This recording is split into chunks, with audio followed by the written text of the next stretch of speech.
नमस्कार दोस्तों, आप सभी का हमारे YouTube चैनल पर हार्दिक स्वागत है। आज हम आपको मुंशी प्रेमचंद्र जी द्वारा लिखित कहानी दो बैलों की कथा सुनाने जा रहे हैं। आपको कहानी कैसी लगी कमेंट में ज़रूर बताएं। तो आइए शुरू करते हैं कहानी दो बैलों की कथा। जानवरों में गधा सबसे बुद्धिमान समझा जाता है। हम जब किसी आदमी को पहले दर्जे का बेवकूफ़ कहना चाहते हैं तो उसे गधा कहते हैं। गधा सचमुच बेवकूफ़ है या उसके सीधेपन, उसकी निरापद सहिष्णुता ने उसे यह पदवी दे दी है, इसका निश्चय नहीं किया जा सकता। गाय मारती है, ब्याही हुई गाय तो अनायास ही सिंहनी का रूप धारण कर लेती है। कुत्ता भी बहुत गरीब जानवर है, लेकिन कभी कभी उसे भी क्रोध आ ही जाता है। किंतु गधे को कभी कभी क्रोध करते नहीं सुना न देखा। जितना चाहो गरीब को मारो, चाहे जैसी खराब सड़ी हुई घास सामने डाल दो, उसके चेहरे पर कभी असंतोष की छाया भी नहीं दिखाई देगी। बैसाख में चाहे एक आध बार कुलेल कर लेता है, पर हमने तो उसे कभी खुश होते नहीं देखा। उसके चेहरे पर अस्थाई विषाद अस्थाई रूप से छाया रहता है। सुख दुख हानि लाभ किसी भी दशा में उसे बदलते नहीं देखा। ऋषियों मुनियों के जितने गुण हैं वे सभी उसमें पराकाष्ठा को पहुंच गए हैं, पर आदमी उसे बेवकूफ़ कहता है।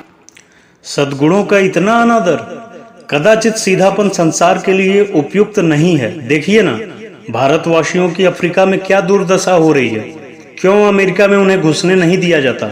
बेचारे शराब नहीं पीते, 4 पैसे कुछ समय के लिए बचा कर रखते हैं, जी तोड़कर काम करते हैं, किसी से लड़ाई झगड़ा नहीं करते, 4 बातें सुनकर गम खा जाते हैं, फिर भी बदनाम हैं। कहा जाता है वे जीवन के आदर्श को नीचा करते हैं। अगर वे ईंट का जवाब पत्थर से देना सीख जाते तो शायद शब्द कहलाने लगते। जापान की मिसाल सामने है। एक ही विजय ने उसे संसार की सभ्य जातियों में गड्ढे बना दिया, लेकिन गधे का एक छोटा भाई और भी है जो उससे कम ही गधा है, और वह है बैल। जिस अर्थ में हम गधा का प्रयोग करते हैं, कुछ उसी से मिलते जुलते अर्थ में बछिया के ताऊ का भी प्रयोग करते हैं। कुछ लोग बैल को शायद बेवकूफ़ी में सर्वश्रेष्ठ कहेंगे, मगर हमारा विचार ऐसा नहीं है। बैल कभी कभी मारता भी है, कभी कभी अड़ियल बैल भी देखने में आता है, और भी कई रीतियों से अपना असंतोष प्रकट कर देता है। अतएव उसका स्थान गधे से नीचा है। झूरी के पास 2 बैल थे, हीरा और मोती। देखने में सुंदर, काम में चौकस, डील में ऊंचे। बहुत दिनों साथ रहते रहते दोनों में भाईचारा हो गया था। दोनों आमने सामने या आसपास बैठे हुए एक दूसरे से मूक भाषा में विचार विनिमय किया करते थे। एक दूसरे के मन की बात को कैसे समझा जाता है हम कह नहीं सकते। अवश्य ही उनमें कोई ऐसी गुप्त शक्ति थी जिससे जीवों में श्रेष्ठता का दावा करने वाला मनुष्य वंचित है। दोनों एक दूसरे को चाट कर सूंघ कर अपना प्रेम प्रकट करते। कभी कभी दोनों सींग भी मिला लिया करते थे, विग्रह के नाते से नहीं, केवल विनोद के भाव से, आत्मीयता के भाव से। जैसे दोनों में घनिष्ठता ही धौल धप्पा होने लगता है। इसके बिना दोस्ती कुछ फुसफसी, कुछ हल्की सी रहती है, फिर ज्यादा विश्वास नहीं किया जा सकता। जिस वक्त ये दोनों बैल हल या गाड़ी में जोत दिए जाते और गर्दन हिला हिला कर चलते, उस समय हर एक की चेष्टा होती कि ज्यादा से ज्यादा बोझ मेरी ही गर्दन पर रहे। दिन भर के बाद दोपहर या संध्या को दोनों खुलते तो एक दूसरे को चाट चूट कर अपनी थकान मिटा लिया करते। नाद में खली भूसा पड़ जाने के बाद दोनों साथ उठते, साथ नाद में मुंह डालते और साथ ही बैठते थे। एक मुंह हटा लेता तो दूसरा भी हटा लेता था। संजोग की बात, झूरी ने एक बार गोई को ससुराल भेज दिया। बैलों को क्या मालूम वे कहां भेजे जा रहे हैं, समझे। मालिक ने हमें बेच दिया। अपना यूं बेचा जाना उन्हें अच्छा लगा या बुरा, कौन जाने, पर झूरी के साले गया को घर तक गोई ले जाने में दांतों पसीना आ गया। पीछे से हाँकता तो दोनों दाएं बाएं भागते, पगहिया पकड़कर आगे से खींचता तो दोनों पीछे की ओर जोर लगाते, मारता तो दोनों सिंगे नोची करके हुंकारते। अगर ईश्वर ने उन्हें वाड़ी दी होती तो झूरी से पूछते, तुम हम गरीब को क्यों निकाल रहे हो? हमने तो तुम्हारी सेवा करने में कोई कसर नहीं उठा रखी। अगर इतनी मेहनत से काम न चलता था और काम ले लेते, हमें तो तुम्हारी चाकरी में मर जाना कबूल था। हमने कभी दाने चारे की शिकायत नहीं की, तुमने जो खिलाया वह सिर झुकाकर खा लिया। फिर तुमने हमें इस जालिम के हाथ क्यों बेच दिया? संध्या समय दोनों बैल अपने नए स्थान पर पहुंचे। दिन भर के भूखे थे, लेकिन जब नाद में लगाए गए तो एक ने भी उसमें मुंह नहीं डाला। दिल भारी हो रहा था। जिसे उन्होंने अपना घर समझ रखा था वह आज उनसे छूट गया। यह नया घर, नया गांव, नए आदमी उन्हें बेगाने से लगते थे। दोनों ने अपनी मूक भाषा में सलाह की, एक दूसरे को कनखियों से देखा और लेट गए। जब गांव में सोता पड़ गया तो दोनों ने जोर मारकर पगहा तोड़ा डाले और घर की तरफ चले। पगहे बहुत मजबूत थे, अनुमान न हो सकता था कि कोई बैल उन्हें तोड़ सकेगा। पर इन दोनों में इस समय दूनी शक्ति आ गई थी। एक एक झटके में रस्सियां टूट गई। झूरी प्रातः काल सोकर उठा तो देखा कि दोनों बैल चरनी पर खड़े हैं। दोनों की गर्दनों में आधा आधा गराव लटक रहा था। घुटने तक पांव कीचड़ से भरे हैं और दोनों की आंखों में विद्रोहमय स्नेह झलक रहा है। झूरी बैलों को देखकर स्नेह से गदगद हो गया, दौड़कर उन्हें गले लगा लिया। प्रेमालिंगन और चुंबन का वह दृश्य बड़ा ही मनोहर था। घर और गांव के लड़के जमा हो गए और तालियां बजा बजाकर उनका स्वागत करने लगे। गांव के इतिहास में यह घटना अभूतपूर्व न होने पर भी महत्वपूर्ण थी।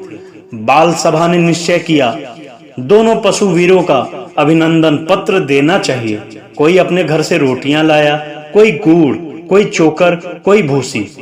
एक बालक ने कहा, ऐसे बैल किसी के पास न होंगे। दूसरे ने समर्थन किया, इतनी दूर से दोनों अकेले चले आए।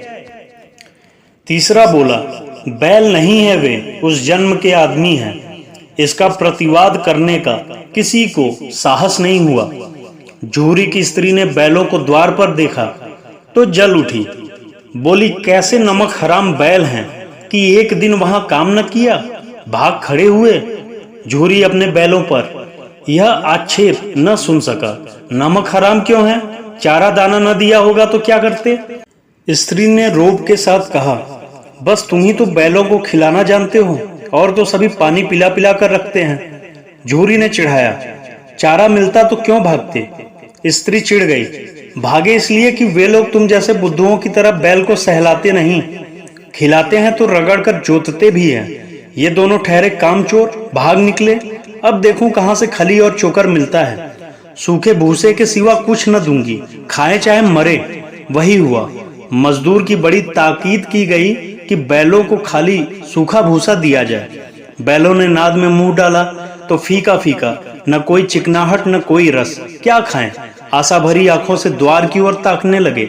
झूरी ने मजदूर से कहा, थोड़ी सी खली क्यों नहीं डाल देता बे?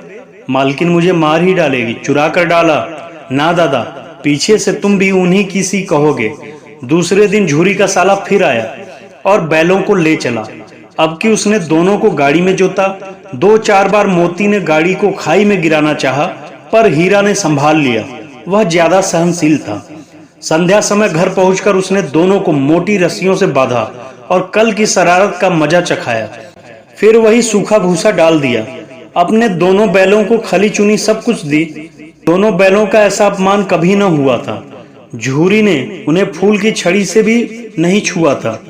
उसकी टिटकार पर दोनों उड़ने लगते थे।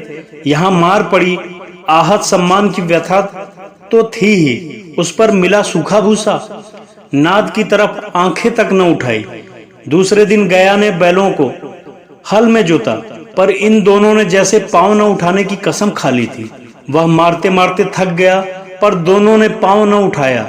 एक बार जब उस निर्दयी ने हीरा की नाक पर खूब डंडे जमाए तो मोती को गुस्सा काबू से बाहर हो गया।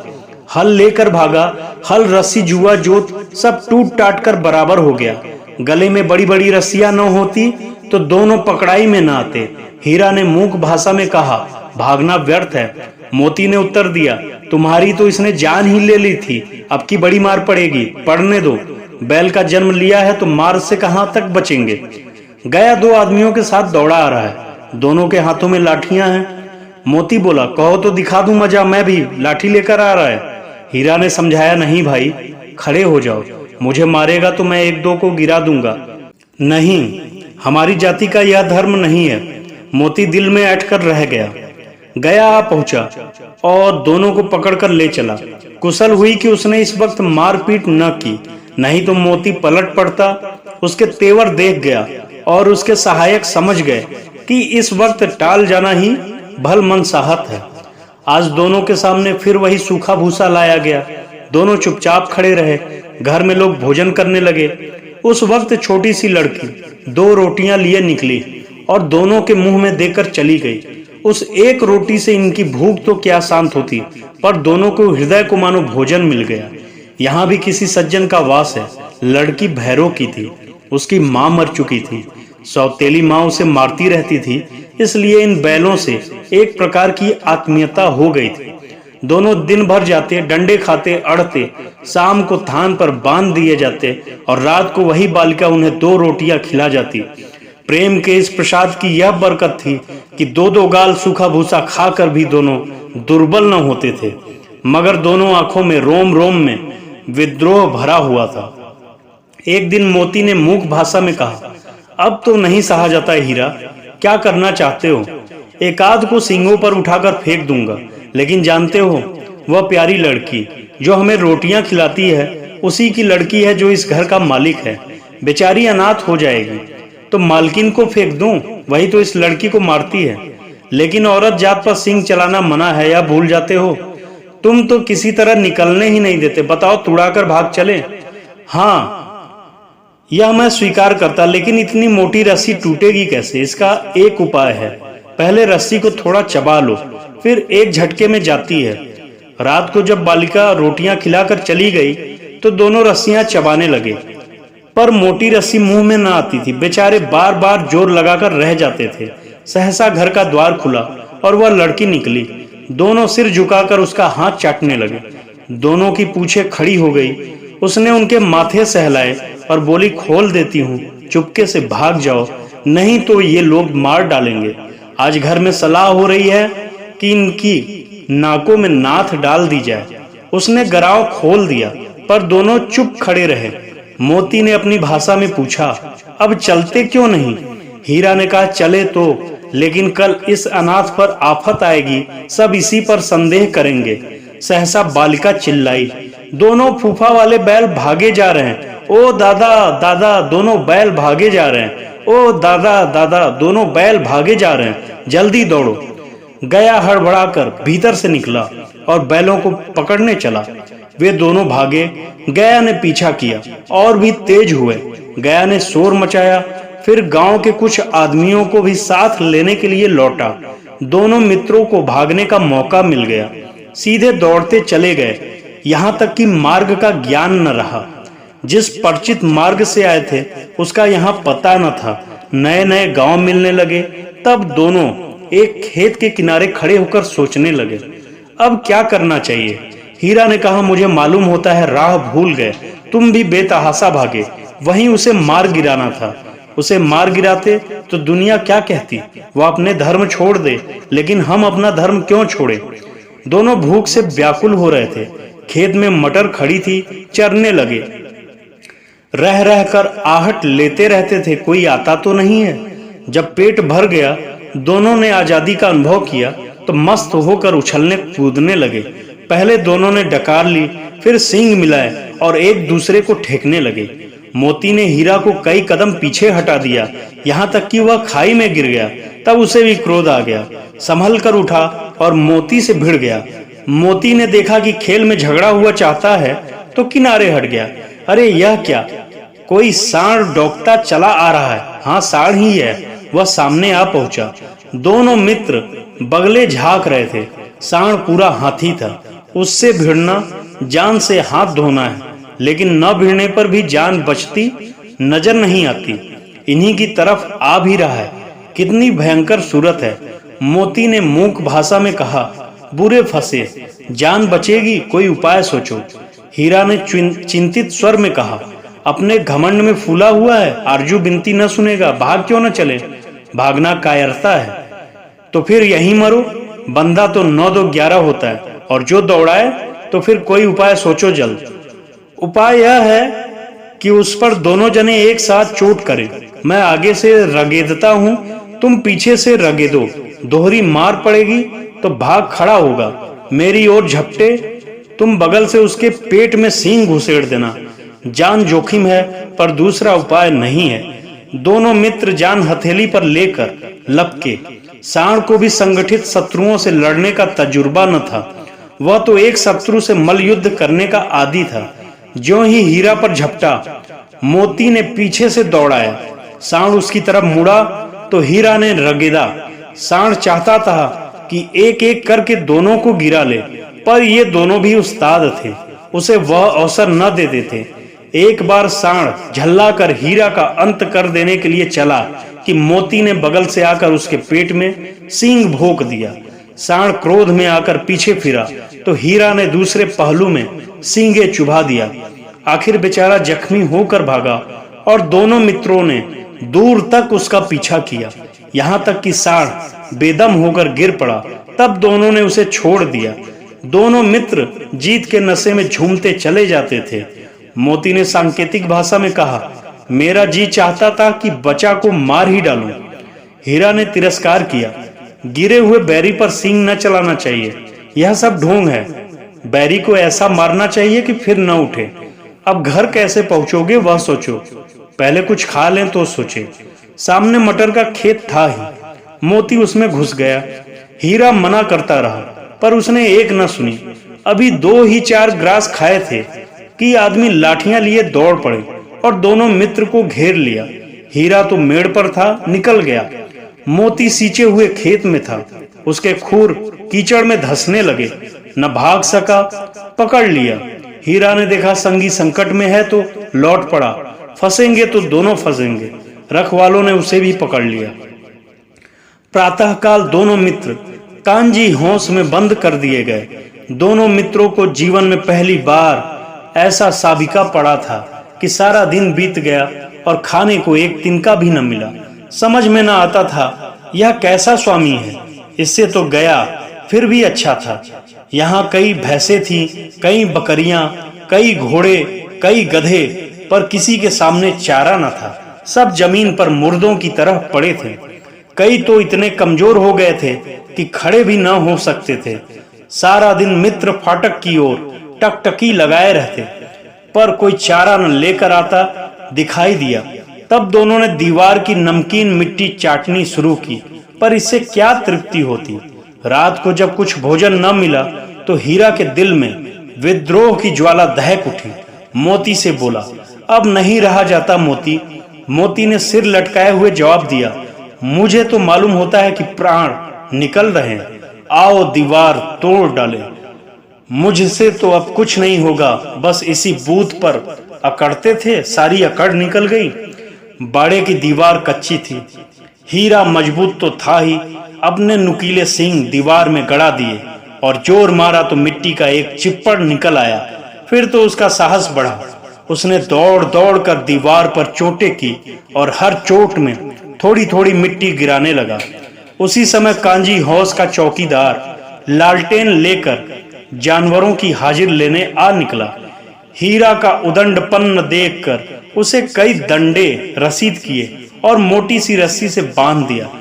मोती ने पड़े पड़े कहा, आखिर मार खाई, क्या मिला? अपने बूते भर जोर तो मार दिया, ऐसा जोर मारना किस काम का कि और बंधन में पड़ गए। जोर तो मारता ही जाऊंगा, चाहे कितने ही बंधन पड़ते जाए। जान से हाथ धोना पड़ेगा, कुछ परवाह नहीं, यूं भी तो मरना ही है। सोचो दीवार खुद जाती तो कितनी जानें बच जाती। इतने भाई यहाँ बंद हैं, किसी की देह में जान नहीं है। 2-4 दिन यही हाल रहा तो मर जाएंगे। हाँ यह बात तो है। अच्छा तो ला, फिर मैं भी जोर लगाता हूँ। मोती ने भी दीवार में सींग मारा, थोड़ी सी मिट्टी गिरी और फिर हिम्मत बढ़ी। फिर तो वह दीवार में सींग लगाकर इस तरह जोर करने लगा मानो किसी प्रतिद्वंदी से लड़ रहा है। आखिर कोई 2 घंटे की जोर आजमाई के बाद दीवार ऊपर से लगभग 1 हाथ गिर गई। उसने दूनी शक्ति से दूसरा धक्का मारा तो आधी दीवार गिर पड़ी। दीवार का गिरना था कि अधमरे से पड़े हुए सभी जानवर चेत उठे। तीनों घोड़ियां सरपट भाग निकली, फिर बकरियां निकली, इसके बाद भैंस भी खसक गई, पर गधे अभी तक ज्यों के त्यों खड़े थे। हीरा ने पूछा, तुम दोनों क्यों नहीं भाग जाते? एक गधे ने कहा, जो कहीं फिर पकड़ लिए जाएं तो क्या हर्ज है, अभी तो भागने का अवसर है। हमें तो डर लगता है कि हम यहीं पड़े रहेंगे। आधी रात से ऊपर जा चुकी थी। दोनों गधे अभी तक खड़े सोच रहे थे कि भागे या ना भागे, और मोती अपने मित्र की रस्सी तोड़ने में लगा हुआ था। जब वह हार गया तो हीरा ने कहा, तुम जाओ, मुझे यहीं पड़ा रहने दो, शायद कहीं भेंट हो जाए। मोती ने आंखों में आंसू लाकर कहा, तुम मुझे इतना स्वार्थी समझते हो? हीरा, हम और तुम इतने दिनों एक साथ रहे, आज तुम विपत्ति में पड़ गए हो तो मैं तुम्हें छोड़कर अलग हो जाऊं? हीरा ने कहा, बहुत मार पड़ेगी, लोग समझ जाएंगे यह तुम्हारी शरारत है। मोती ने गर्व से बोला, जिस अपराध के लिए तुम्हारे गले में बंधना पड़ा, उसके लिए अगर मुझे मार पड़े तो क्या चिंता। इतना तो हो ही गया कि 9-10 प्राणियों की जान बच गई, वे सब तो आशीर्वाद देंगे। यह कहते हुए मोती ने दोनों गधों को सींगों से मार मार कर बाड़े से बाहर निकाला और तब अपने बंधु के पास आकर सो रहा। भोर होते ही मुंशी और चौकीदार तथा अन्य कर्मचारियों में कैसी खलबली मची, इसके लिखने की जरूरत नहीं। बस इतना ही काफी है कि मोती की खूब मरम्मत हुई और उसे भी मोटी रस्सी से बांध दिया गया। 1 सप्ताह तक दोनों मित्र वहां बंधे पड़े रहे। किसी ने चारे का एक तृण भी न डाला। हाँ, एक बार पानी दिखा दिया जाता था, यही उनका आधार था। दोनों इतने दुर्बल हो गए थे कि उठा तक नहीं जाता था। ठठरियां निकल आई थी। एक दिन बाड़े के सामने डुग्गी बजने लगी और दोपहर होते होते वहां 50-60 आदमी जमा हो गए। तब दोनों मित्र निकाले गए और लोग आकर उनकी सूरत देखते और मन फीका करके चले जाते। ऐसे मृतक बैलों का कौन खरीदार होता?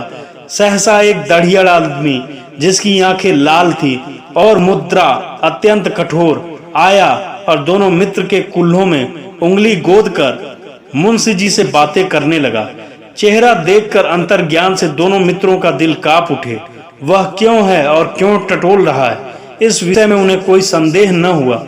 दोनों ने एक दूसरे को भीत नेत्रों से देखा और सिर झुका लिया। हीरा ने कहा, गया के घर से नाहक भागे, अब तो जान न बचेगी। मोती ने अश्रद्धा के भाव से उत्तर दिया, कहते हैं भगवान सबके ऊपर दया करते हैं, उन्हें हमारे ऊपर दया क्यों नहीं आती? भगवान के लिए हमारा जीना मरना दोनों बराबर है। चलो, अच्छा ही है, कुछ दिन उसके पास तो रहेंगे। एक बार उस भगवान ने उस लड़की के रूप में हमें बचाया था, क्या अब न बचाएंगे? यह आदमी छुरी चलाएगा, देख लेना। तो क्या चिंता है, मांस, खाल, सींग, हड्डी सब किसी के काम आ जाएगा। नीलाम हो जाने के बाद दोनों मित्र उस दढ़ियल के साथ चले। दोनों की बोटी बोटी कांप रही थी। बेचारे पांव तक न उठा सकते थे, पर भय के मारे गिरते पड़ते भागे जाते थे, क्योंकि वह जरा भी चाल धीमी हो जाने पर डंडा जमा देता था। राह में गाय बैलों का एक रेवड़ हरे भरे हार में चरता नजर आया। सभी जानवर प्रसन्न थे, चिकने चपल, कोई उछलता था, कोई आनंद से बैठा पागुर करता था। कितना सुखी जीवन था इनका, पर कितने स्वार्थी हैं सब। किसी को चिंता नहीं कि उनके 2 भाई बधिक के हाथ पड़े कैसे दुखी हैं। सहसा दोनों को ऐसा मालूम हुआ कि परिचित राह है। हाँ, इसी रास्ते से गया, उन्हें ले गया था। वही खेत, वही बाग, वही गांव मिलने लगे। प्रति क्षण उनकी चाल तेज होने लगी। सारी थकान, सारी दुर्बलता गायब हो गई। आह, यह लो, अपना ही हार आ गया। इसी कुएं पर हम पुर चलाने आया करते थे, यही कुआं है। मोती ने कहा, हमारा घर नजदीक आ गया है। हीरा बोला, भगवान की दया है, मैं तो अब घर भागता हूँ। यह जाने देगा? इसे मैं मार गिराता हूँ। नहीं नहीं, दौड़कर थान पर चलो, वहां से आगे हम न जाएंगे। दोनों उन्मत्त होकर बछड़ों की भांति कुलेले करते हुए घर की ओर दौड़े। वह हमारा थान है। दोनों दौड़कर अपने थान पर आए और खड़े हो गए। दड़ियल भी पीछे पीछे दौड़ा चला आता था। झूरी द्वार पर बैठा धूप खा रहा था। बैलों को देखते ही दौड़ा और उन्हें बारी बारी से गले लगाने लगा। मित्रों की आंखों से आनंद के आंसू बहने लगे। एक झुरी का हाथ चाट रहा था। दड़ियल ने जाकर बैलों की रस्सियां पकड़ ली। झुरी ने कहा, मेरे बैल हैं, तुम्हारे बैल कैसे हैं? मैं मवेशी खाने से नीलाम लिए आता हूँ। मैं तो समझाता हूँ चुराए लिए जाते हो, चुपके से चले जाओ। मेरे बैल हैं, मैं बेचूंगा तो बिकेंगे। किसी को मेरे बैल नीलाम करने का अख्तियार है? जाकर थाने में रपट कर दूंगा। मेरे बैल हैं, इसका सबूत यह है कि मेरे द्वार पर खड़े हैं। दड़ियल झल्लाकर बैलों को जबरदस्ती पकड़ ले जाने के लिए बढ़ा। उसी वक्त मोती ने सींग चलाया। दड़ियल पीछे हटा। मोती ने पीछा किया। दड़ियल भागा। मोती पीछे पीछे दौड़ा। गांव के बाहर निकल जाने पर वह रुका, पर खड़ा दड़ियल का रास्ता वह देख रहा था। दड़ियल दूर खड़ा धमकियां दे रहा था, गालियां निकाल रहा था, पत्थर फेंक रहा था और मोती विजयी सूर की भांति उसका रास्ता रोके खड़ा था। गांव के लोग यह तमाशा देखते थे और हंसते थे। जब दड़ियल हार कर चला गया तो मोती अकड़ता हुआ लौटा। हीरा ने कहा, मैं तो डर गया था कि कहीं तुम गुस्से में आकर मार न बैठो। अब न आएगा, आएगा तो दूर से ही खबर लूंगा, देखूं कैसे ले जाता है। जो गोली मरवा दे मर जाऊंगा, पर उसके काम ना आऊंगा। हमारी जान को कोई जान ही नहीं समझता, इसलिए कि हम इतने सीधे हैं। जरा देर में नादों में खली, भूसा, चोकर और दाना भर दिया गया और दोनों मित्र खाने लगे। झूरी खड़ा दोनों को सहला रहा था। वह उनसे लिपट गया। झूरी की पत्नी भी भीतर से दौड़ी दौड़ी आई। उसने आकर दोनों बैलों के